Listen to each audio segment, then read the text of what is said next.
I love the idea of, just for symmetry, I love the idea of ending our Insider Summit by with talking about a partnership that started at an Insider Summit.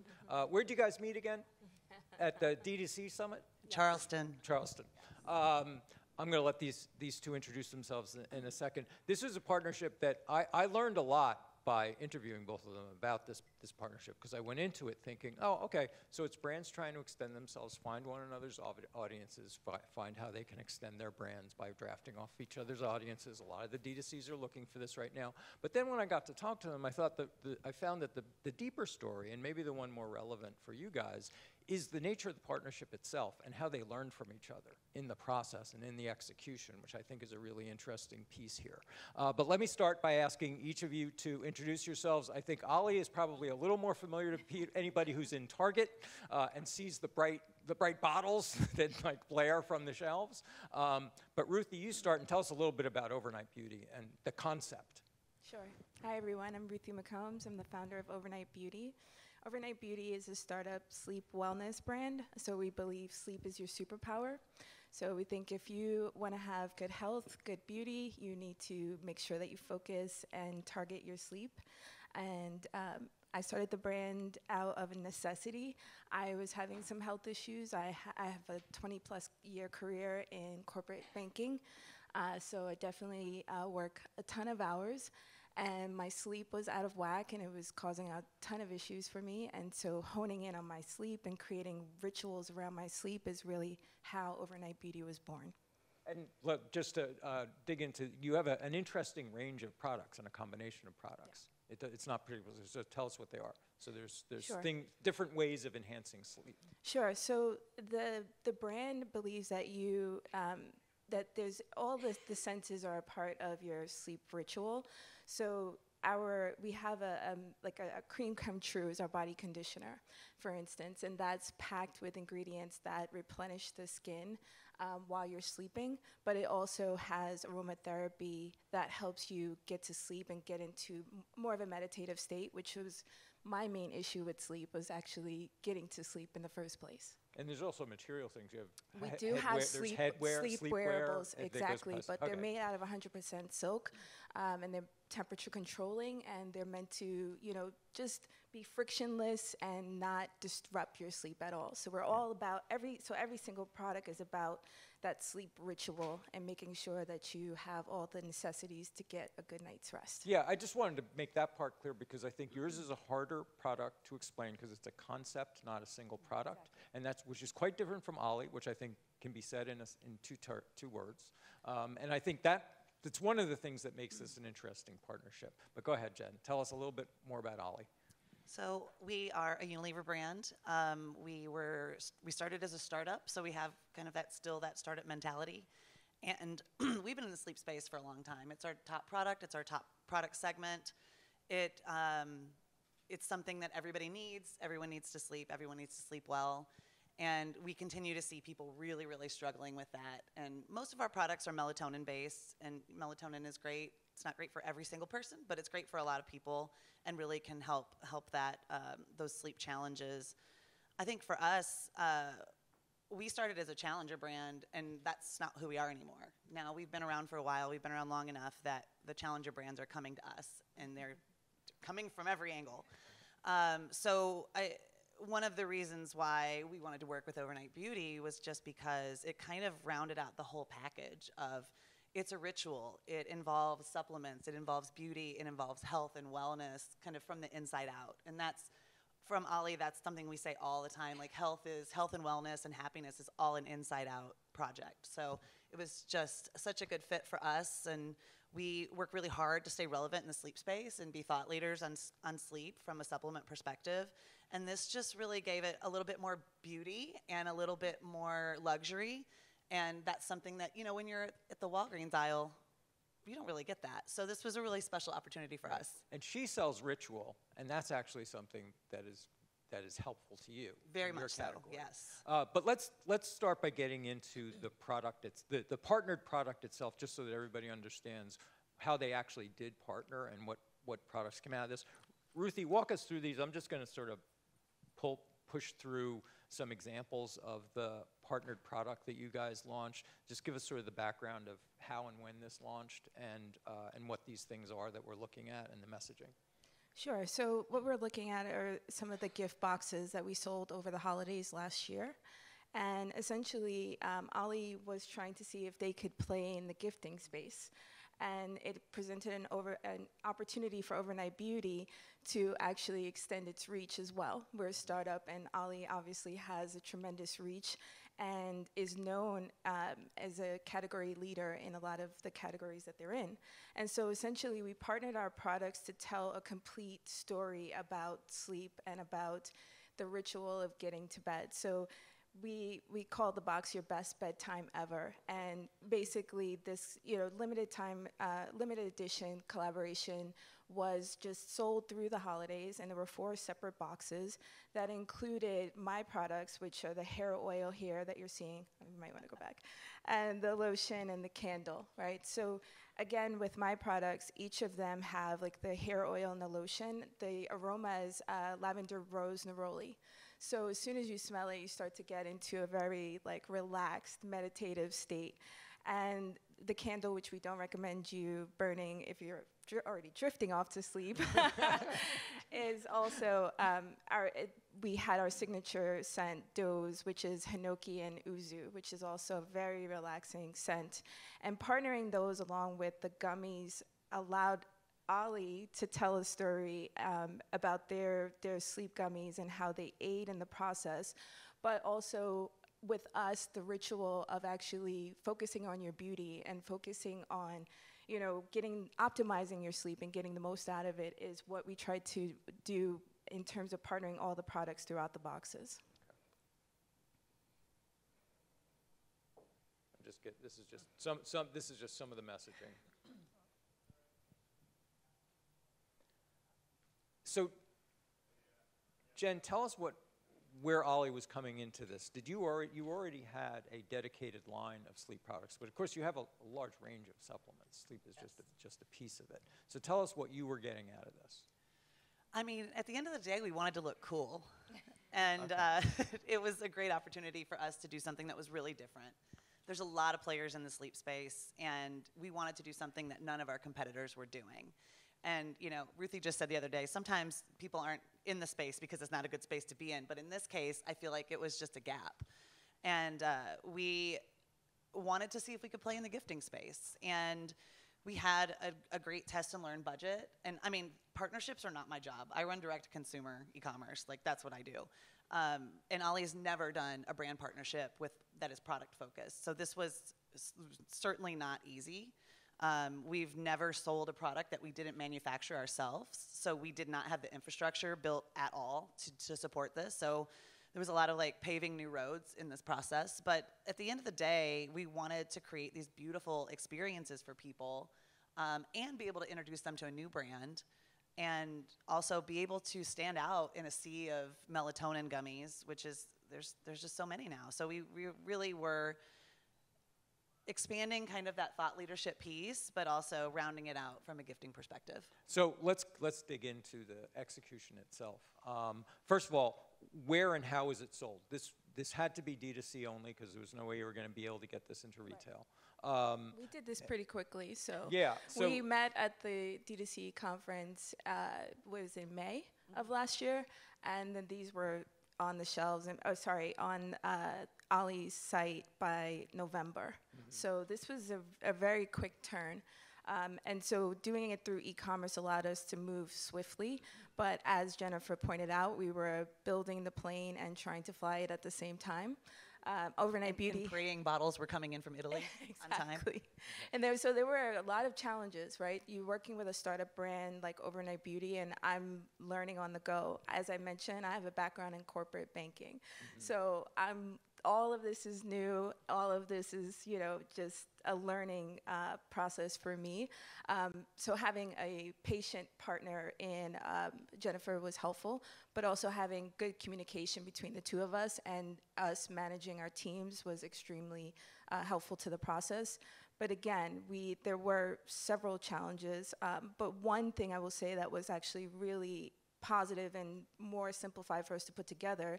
As you can see by looking here, a lot of our assets, there's some overlap. There's overlap in our brand identity, in the colors, and kind of our logos. And so that, at least having that foundation helped us to kind of build this collab successfully. By the way, whose platform was doing most of the selling? Did you each of We us sold do it on OLLY.com.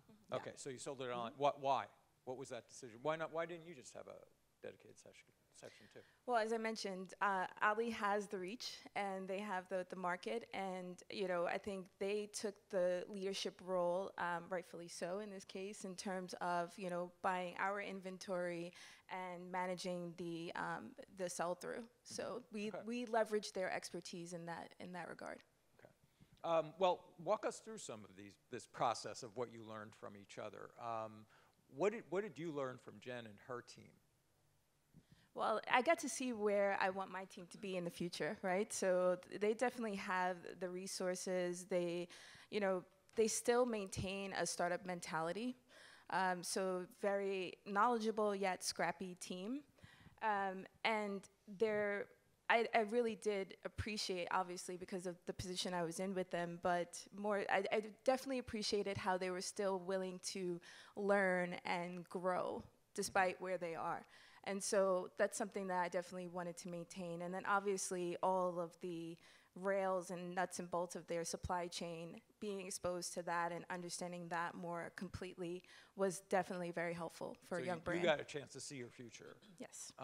But you, I remember when we were prepping for this, you learned an awful lot and got an awful lot from this from your past, in essence, is that you were visiting the past of OLLY, and in many ways we're getting a certain kind of energy from it.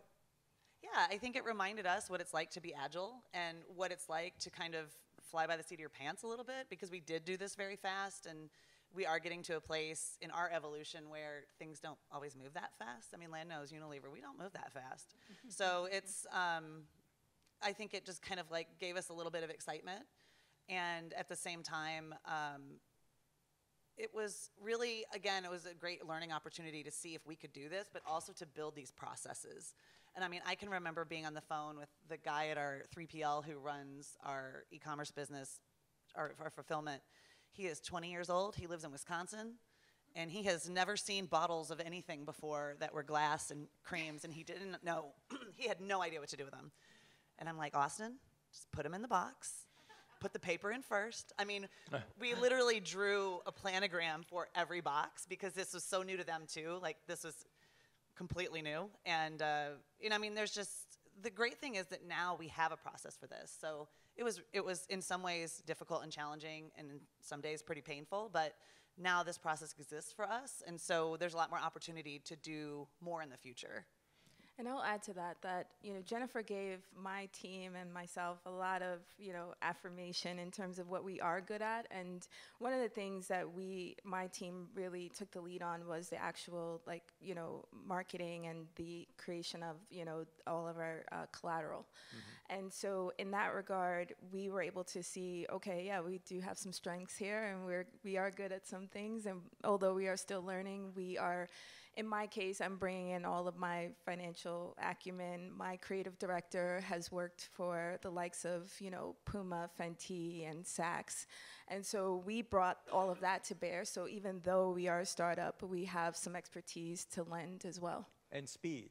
I think in the creative process, it was speed, because Jen, I think you Absolutely. mentioned the agility of her team was really important, especially as OLLY is getting older, more approval processes, just more bureaucracy. Yeah, we planned campaigns 8 to 12 months in advance. So our creative team was like, we're already working on back to school for next year. Like, we can't take this on. So Aine, her creative director, amazing, incredible, super talented, and we were so grateful to have that kind of flexibility and speed, because that was not something, if this was going to be incremental for us, there's no way we could have done it with the existing resources that we had. And on the creative side, we learned so much from your team on how to make something really beautiful. So let's drill into at least some of the marketing pieces here. Where and how was it marketed? So we definitely leverage social, and as a startup, that's mostly where we go to market. So we did have some paid advertisements on social, as well as we did a giveaway as well, and all of that helped to create a very good buzz around the box as well. Is that where your strength is now? I mean, where is OLLY in terms of its, you had, how much of your business now is D2C versus retail? Because we're very familiar with you in retail, and so I'm curious about what impact that's had on your marketing and how that then informed this partnership. I mean, that's something I think we challenge for us every day. I mean, we're at the heart of brick and mortar business. 70% of our revenue comes from stores. And while that is great, and it's easier to move from brick and mortar into digital expertise than it is to do the opposite, it is still difficult because, like I said, all of our infrastructure is built for brick and mortar. So as our digital business grows, which it's growing very fast, we're kind of trying to play catch up internally on what our infrastructure looks like and how we track things and how we do fulfillment, how we do supply chain. And in a lot of ways, we're kind of playing catch up in the digital space still. Mm-hmm. From a marketing perspective, I would say, in the digital space, we do all the things. We do SMS, we do email, we do social, we do everything paid. And so we have that. That is really built out. And this was all digital. Like what we did was all the marketing was digital in this for this project. When I talk to a lot of DCs that have partnered, one of the things they're especially looking for is under the weight of the rising cost of customer acquisition, that this becomes a more efficient way to acquire new customers. So tell us a little bit about what role that played in this strategy and how well that played out. Was there a lot of existing overlap in terms of your audience? Were you finding new people this way? Well, I definitely found new people. But I think to start, I mean, we definitely wanted to, see how we could expose Overnight Beauty to OLLY's audience and tell a more complete story about how beauty plays in the sleep space. Obviously, somebody that's purchasing melatonin gummies is interested in drifting off to sleep, and then exposing them to our brand was our ultimate goal. So we did extend our reach, but I would say in addition to just extending our reach for our current products, we got a lot of interest in what are we going to do next. Mm-hmm. And also it helped set us up for our wholesale efforts, which is where we're heading now. Mm-hmm. And so working on this project was actually the entree for us to get into wholesale, which is what my team is now currently pushing for. Jen, were you finding any new audience? Yeah, absolutely. I think everyone in the digital space knows the cost of acquisition gets harder and harder and more expensive. And we're in a space right now where our retention team and our retention as a whole is very strong. But the biggest challenge is getting that customer to convert for the first time. Once we get them in our retention machine, I mean, our return customer rate is extremely high. It's really just about how do you convert that customer for the first time. And this gave us something wildly different to talk about and to advertise than what we usually do. I mean, everybody knows what our packaging looks like. Most of our advertising is literally just pictures of our products. Mm-hmm. And so this was kind of more like selling an experience than it was like selling a single product. And that gave us something fresh to talk about, especially on social. You didn't, I'd go back to that earlier point about ritual, because it just strikes me, and tell me if I'm wrong, that ritual would be something that for a supplements company would be especially important. I mean, when I think of my pantry, it's filled with bottles that we started last week because collagen was the thing, and sort of left off. And that somehow now for your colostrum. Category, the need for ritualizing and making a supplement a part of a regimen, which you've got, which is the core of your brand, would be something really important. Yeah, absolutely. I mean, one of our products, I will say this too, we learned a lot about one of our products because it was the key product in one of the boxes and it just didn't sell. So that was kind of shocking. But most of our sleep products are melatonin based. We have one that's not. Mm-hmm. And it is not fast acting. It's something you have to take every day in order for it to work. And it's adaptogens based, so it truly is something you have to take every day. And all of our adaptogen products are things you have to take every day, at least for 30 days to see kind of a result. And so that was something that was a relatively new product for us. We were still trying to educate customers on what it means to take adaptogens every day, that it's not going to work right away. So that one in particular lent itself so well to the idea of the ritual and of like, this is what I do before I go to sleep, and I do it every night, and it works, and it's great. I think one of the things that we were a little nervous about was that we had a travel kit. We had 2 kind of like mid-range kits, and then we had one big one that was expensive. And we weren't sure that people would pay that much. We weren't sure if people would pay $80 for, you know, a kit that's like this. And what we found was that it was our top seller. And the big one and the little one were the top sellers. The 2 in the middle were eh. And the ones with adaptogens were just like, ugh. So it told us a lot. Well, what we needed to know about that product too. Okay, let's talk about results. How did this all perform for you guys? Well, I would say in terms of Overnight Beauty and the reach, right? Our impressions on Instagram almost tripled, and we had a lot more traffic, much more followers, and so from that perspective, it was a success, right? But I would be remiss not to mention that we, you know, getting this onto their site, and it was all a bit of a rush. And so I think we had a lot of learnings, and, you know, as Jennifer mentioned, you know, some of the boxes performed extremely well, other boxes not so much, but, you know, we had a very short, tight window in which we had the boxes available before the holidays, and so there were a lot of learnings that, you know, should we pursue a partnership in the future, we'll make sure that we, you know, get things out there quicker, and we will move, I mean, we moved pretty quickly, but we'll plan more ahead, I guess, to make sure that, you know, we give the consumer more time to get aware and comfortable with the collab. Okay. We definitely needed more runway, and that was a huge learning. For us, it wasn't really ever about revenue. It truly wasn't. It was really just about testing and learning and trying to understand, is this something that we can do? They did sell very well. We sold through them all. That was great. But I think even more valuable for us was just building this process that didn't exist before, and how that's going to serve us in the future. So we never went into this trying to hit a margin or trying to hit a quantity or trying to hit some sort of revenue goal. It was really about learning. We have a very dedicated test and learn budget that it's very, very protected, and nobody can really touch it, and we can do whatever we want with it, and it can be dumb, it could be cool, like, it doesn't matter, nobody can really say anything about it.